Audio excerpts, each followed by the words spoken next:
Hello, everyone. It has been 7 years. And no, I'm not going to talk about what's happened in the world at large because we're going to cover a story that I promised a long time ago and never got the time to do. And that is the Wistron story. And I've worked at more places since then. I no longer work at AutoZone, and I can say the name now. The auto parts store I used to work at was AutoZone. And that is exactly what probably all of you are, because I accidentally said it in one of my other videos.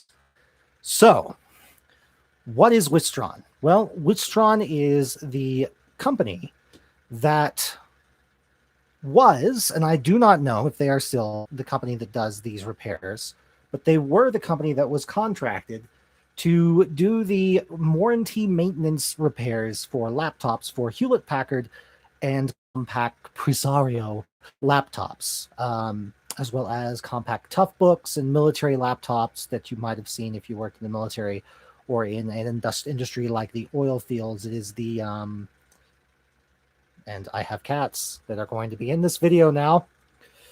They are the company that did those warranty repairs, and for about 6 months, because it was a temp agency job. They just wanted somebody for 6 months to fill in until they could hire a permanent person.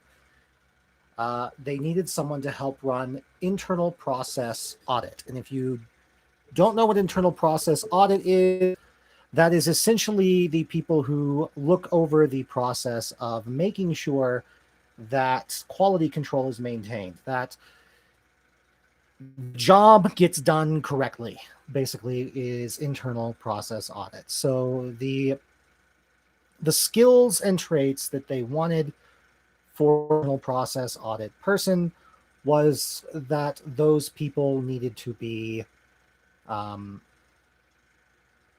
able to use Microsoft Office software, be able to do spreadsheets, be able to compile data, that sort of thing, and also be able to notice trends, catch things that might have been missed in the documentation by the repair techs, and things like that. For the most part, it was a rather uneventful job, except for two situations. And I'll tell you the story of both of them. So the first one it was about probably 6 weeks into the job, so about a month and a half. And I was going over the documentation for the week and recording the amount of money that the repairs were costing the company for that week. I do not remember why this was the case, but if the company did a certain threshold of money's worth of repairs, then the tax on all of those repairs for the week went down. So it actually saved customers a bit of money if we got a week where there were a bunch of broken laptops from a bunch of people all at once. At least that's what I remember the reason being for this equation in the spreadsheet that I'm about to talk about existing. I might be misremembering the reason, but basically the gist of it is there was a Boolean operator, which is an if then multiple choice function in one of the cells of the spreadsheet that changed the calculation of summing the totals based on whether it was supposed to be less than a given number or more than a given number. And if you're a programmer, you might have already spotted the problem there. Computers are very, very literal. They do not... I'm going to take these glasses off for just a second to wipe the sweat off of my face because it's a bit warm in this room. Computers are very literal. They do exactly what you tell them, or what the programmer who wrote the program you're using tells them to do. Sometimes you do something thinking one thing is going to happen, and the programmer has programmed it weirdly, and things don't happen exactly the way you expect. But the computer is still doing exactly what it thinks it's being told to do. If that's incorrect, there's a bunch of different people who can be at fault for that. It could be you, it could be the programmer, it could be an even number of people. So, what does that mean for this? Well, we have $5,000. That I think the value was actually more like 20,000 for the week. Let's just say 5,000. Any number doesn't matter. If less than 500, run equation A to determine what the total is for the process. If it's greater than 5,000, run process B.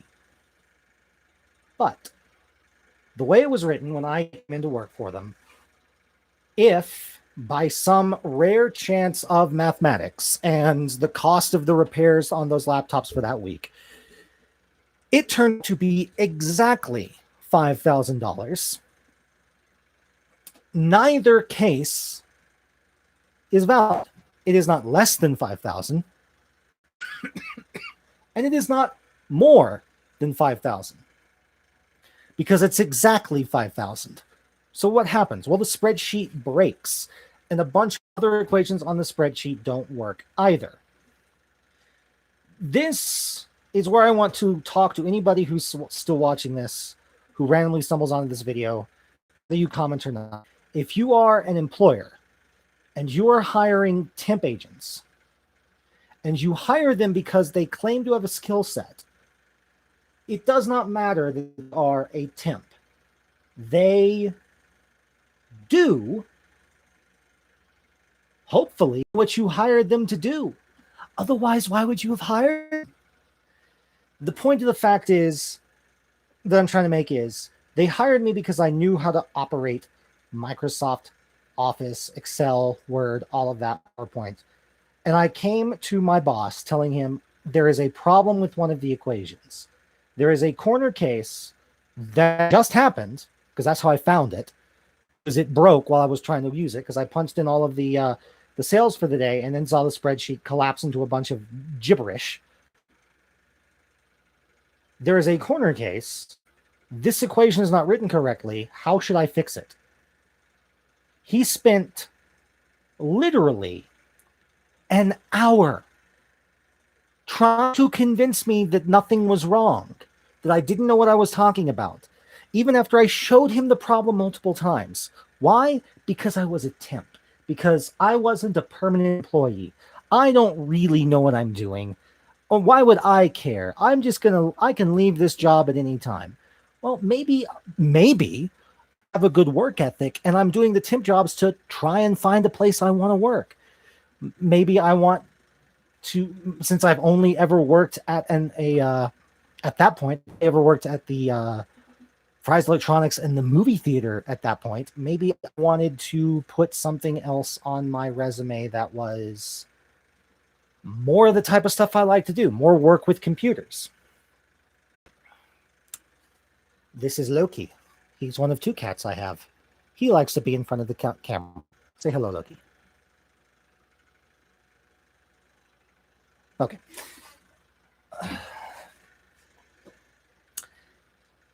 If you're going to hire temps and you're hiring temps that have a skill set, you are specifically saying you're hiring only people that have this particular trait of skills, these abilities that we want to have.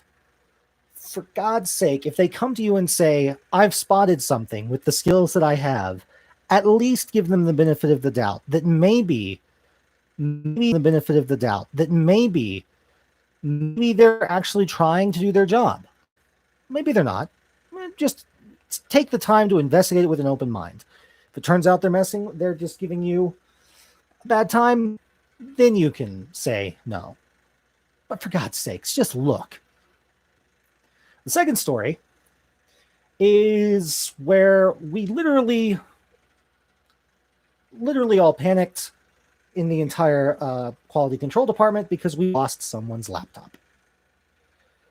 And if chance you're the person back in 2000, see, it would have been 2015, I think, 16. It was actually right when I made the video where I mentioned Wistron was right after I stopped working there. So it would have been 2000. No, it was a couple years later. It would have been 2009. Excuse me. 2009. If you lost your laptop in 2009 and we had to buy you a new one and it was a compact, I think a compact Presario laptop, I'm sorry. I still don't know what happened to your laptop. So here's how it works. This is the process of tracking and documenting the repair of your laptop at Wistron and probably most other warranty repair places. Step numero 1. A truck comes with a bunch of boxes that they sent out to you to put your laptop in to send it back to us. So an Amazon or a UPS delivery truck comes in with a bunch of boxes full of laptops, broken laptops. They get checked in at the input at the loading dock. Every single one of them. Hundreds of laptops a day. Different models, different designs. Compacts, HPs, some Toughbooks from Toshiba that we also did servicing on. They all came through the loading bay. Then, the next thing they did was they were put onto pallets and dated for what day they were supposed to be worked on for repair. Each of those pallets then got scanned as a pallet. And each laptop on the pallet got scanned to identify which pallet it was on. So that's scan number 2 that the laptop gets. Okay. And then it goes into the clean room. The clean room is where the repairs actually happen. And it's called a clean room because it's literally that. It's literally like a laboratory clean room. All of our repair guys were made to wear lab jackets, use special booty things on their shoes, and wear latex gloves. Probably nitrile gloves now that people know that people can be allergic to latex, but they were latex gloves back then. And then the laptop is scanned again as it's dropped off in the clean room. Now, it hasn't been touched. It hasn't been worked on yet, but it's in the repair room. It is now in the presence of those who shall fix your computer. Hopefully. Maybe. Then they do the repair. They grab a box with a computer and they take it to their station. They open it up. They scan the box, say which computer they're working on, and they begin to fill out their form saying what the problem is, what is something that they think can be warranty repaired, the estimate on what needs to be done to fix it, all of that. And that's the first point that I, as internal process audit, see the reports. Whatever they type in, I can also see on my computer. I've got just like a list of all the work dockets that are done through the day, and I go through them and I copy down important information and do the spreadsheets to show how our business is processing for the day, yada, yada, yada. Then they scan it again when they're done. And when they scan it when they're done, they have to say one of 2 things. It was fixed. Well, no, 3 things. It was fixed. It was sent back because the customer didn't want to pay or couldn't be fixed. So I'm doing the end of week audit. And I notice that my input audit number from the loading and the pallet check shows 240 laptops for the week. Okay. The pallet scans going into the clean room show 239. Between the loading area, the sorting area, and the clean room, we lost one. And it wasn't that we had a record of one existing at that point and nobody knew where it was. It just disappeared from the count, and no one realized it for a week. So it's the end of the week now, and I am looking at my documents trying to figure out what laptop went missing. And I have to go through 240 individually numbered barcodes and find which one is missing from the list of 239 that's in the list of 240. It wasn't fun. It took me about 3 hours, but finally I found it. And so we knew whose laptop was missing, so that if worse came to worse, we could contact the person and contact corporate and tell them what had happened. Step 1, search the loading area. Maybe it fell off a pallet. We don't find it. Step 2, search other departments' areas, because Wistron also did repair on early LCD HD TVs. It wasn't back there. We tore our warehouse down top to bottom, stripped shelves clean of their product, and looked for literally 5 hours straight. Had the entire department in the store with a fine-tooth comb, could not find that laptop. So then my boss, remember the one who thought I didn't know what I was talking about when I did when we had the issue with the Excel sheet, he then goes and calls corporate, which is in South Korea. Apparently, Hewlett Packard's global headquarters are in South Korea. I don't know why. Did not know they were a Korean based company until I worked for Wistron. And maybe it's actually Wistron who's headquartered there, not Compaq or Hewlett Packard. I don't know. So we call corporate.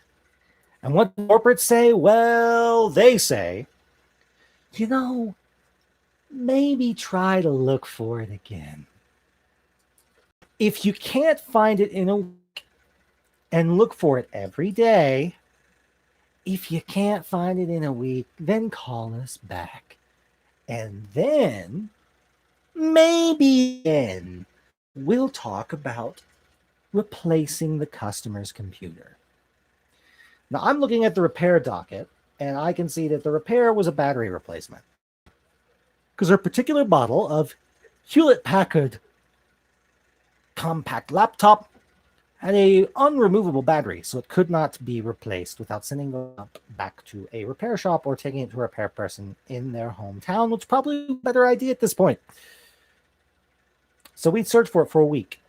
We'd tear that store top to bottom, front to back, sideways, ask the UPS truck guys. They do a company-wide drug test for some reason that I guess maybe they thought that would determine if somebody was involved in a gang and was stealing. I don't know. Long story short, week rolls around. They do not have a laptop. We don't have it. It's gone. Don't know what happened to it. If I had to guess, someone for the loading bay area or a UPS truck driver just took it and never looked back. Of course, it was broken, so didn't have a working battery, but hey, maybe he took it to his local repair shop, DFW area, and got it fixed for himself. So we have to call this poor lady. Tell her, yes, Miss Anderson.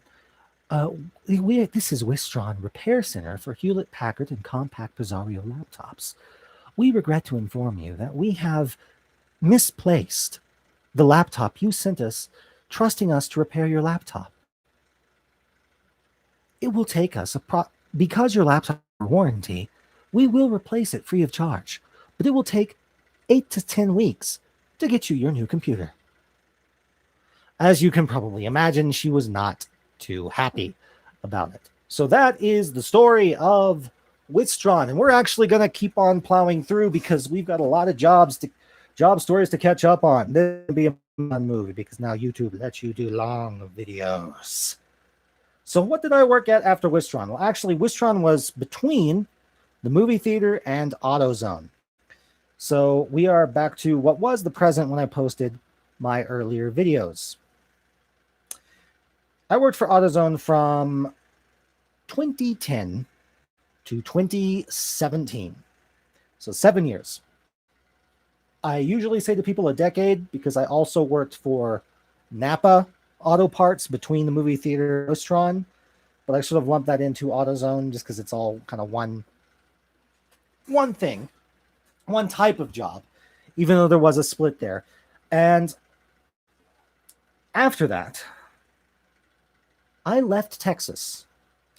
Yes, that's right. This wonderful thing behind me with an open closet with no door behind me is not the wonderful land of the Lone Star State. Where am I now? Well, I'm in New Mexico.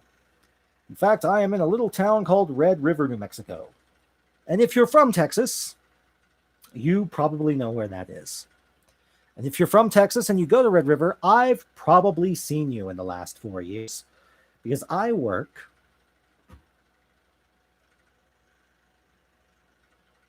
he's on his perch. I work for the Red River Ski and Summer Area, the RRSSA. In other words, I work for a ski resort, to make a long name much shorter. That has been one of the most interesting jobs I think I've ever had, because it's the first job where I worked, I guess you could call it, in the entertainment industry. I found that the IRS form does not really have a slot for ski resort. I put machinery operator usually because I work for the lift operations department. I run the big chairlift. During the summer, I run the kiddie conveyor belt lifts in the winter. What could I possibly have to tell you about there? Well, let's talk about wildlife. No. Well, we will talk about that, but first, let's talk about, really, why are you on it if you're scared of heights? So, the first day I worked at this area was a Memorial Day, 2017. So that was the end of May. I don't remember the exact date, but around May 30th, May 31st, somewhere around those days. It's the last weekend of May. That's Memorial Day, right? The town of Red River does a motorcycle rally that weekend. A bunch of big, burly biker men and burly, buxom biker come to celebrate the fact that they love their big, honking, gas-guzzling motorcycles. And I am pretending to be angry, but it's actually a pretty cool thing. There are like 20,000 bikes that show up into the town every year, except for last year because of a certain thing that happens globally. But every year, a bunch of bikes come. It's cool. It's loud. Bunch of leather all over the town. An excuse for people to make noises and beating at your skin. So we're sitting there up at the top, and we see 4 bikers coming up. It's 2 big old biker men and their biker chicks. And as we're watching, we realize that biker number 1 and his girlfriend, well, she's laughing at him and slapping him. And as we look, he is being the little roll bar that comes down knuckle tight, just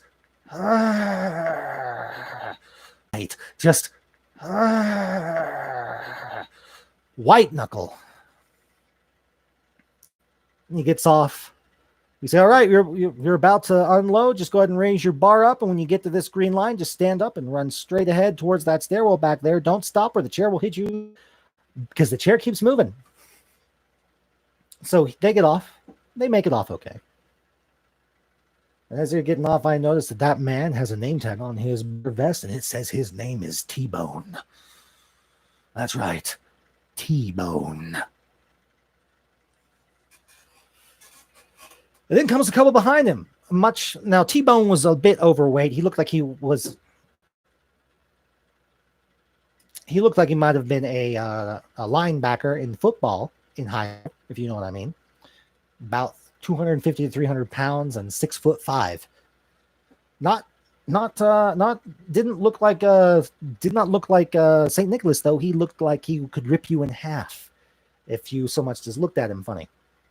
Meanwhile, his friend on the chair behind them, and his girlfriend, or why I don't know, I didn't ask, they come up and they're laughing their heads off.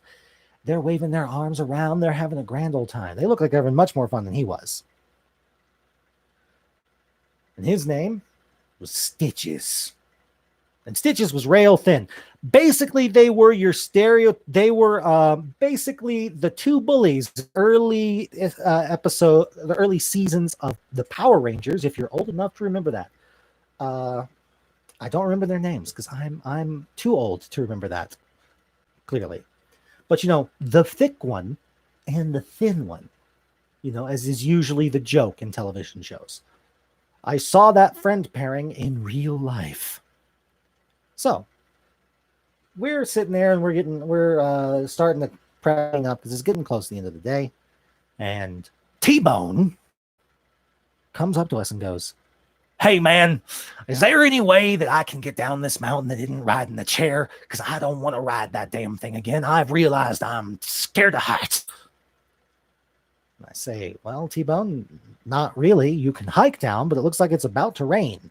So that's probably not a good idea. But have any vehicles can't take you down if you want to go down now. You'll have to ride. Or you can wait for the end of the day and we can give you a ride down in the company truck. But that's 2.5 hours from now. Oh, hell, man, that ain't acceptable. You telling me I'm going to have to ride that damn thing again? I said, well, did you know you were afraid of heights at all, sir? Is this a new discovery? Like, no, I knew I was scared of heights. I just didn't think it was that bad.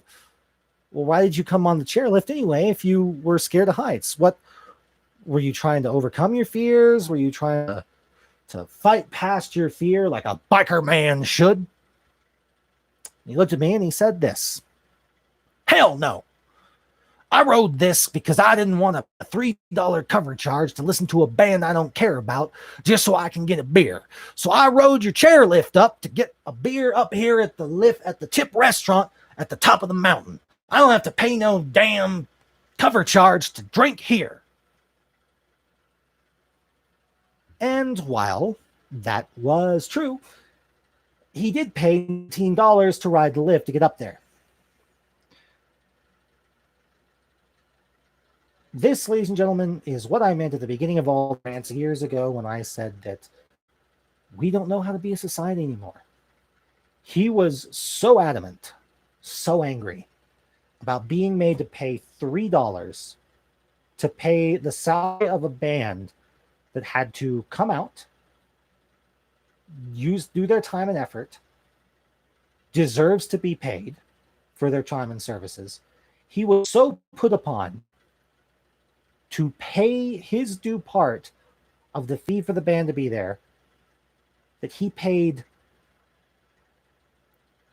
6 times that amount of money. 6 times. A little bit over 6 times. $19 as compared to 3 to go drink a beer on top of a mountain and suffer for an hour suspended 25 feet up in the air in a chair that he didn't want to ride on in the first place. That is what we have become.